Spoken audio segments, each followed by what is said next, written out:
বন্ধুরা, আজ আমি নিয়ে এসেছি লাল পোকার গল্প।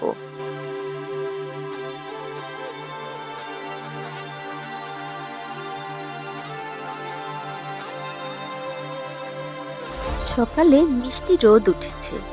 লাল পোকা মনের আনন্দে হেলে দুলে যাচ্ছে।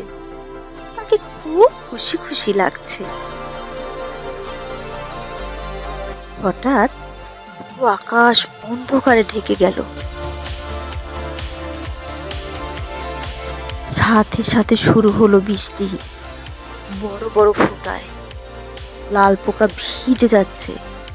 বৃষ্টি থেকে বাঁচার জন্য সে কি করবে এখন?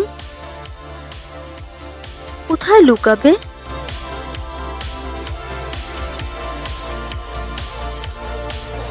লাল পোকা তাড়াতাড়ি একটা ঘাসের নিচে আশ্রয় নিল, কিন্তু তাতে কাজ হলো না। বৃষ্টি ঠিকই তাকে ভিজিয়ে দিতে লাগলো। এবার লাল পোকা একটা কাঁটাওয়ালা ডালের নিচে আশ্রয় নিল। এবারও কোনো কাজ হলো না। লাল পোকা বৃষ্টিতে ভিজতে লাগলো।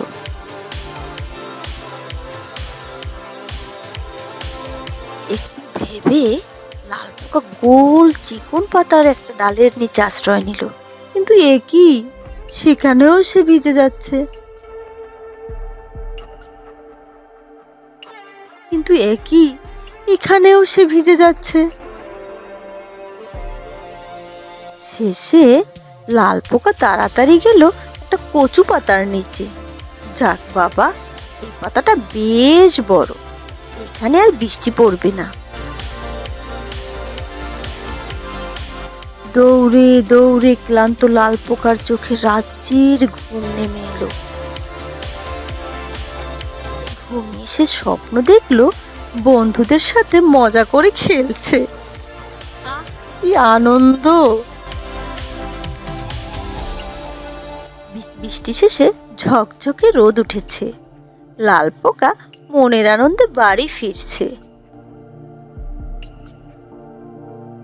বন্ধুরা, গল্পটি কেমন লাগলো লিখে জানাও। আরো মজার মজার গল্প পেতে চ্যানেলটি সাবস্ক্রাইব করে রাখো।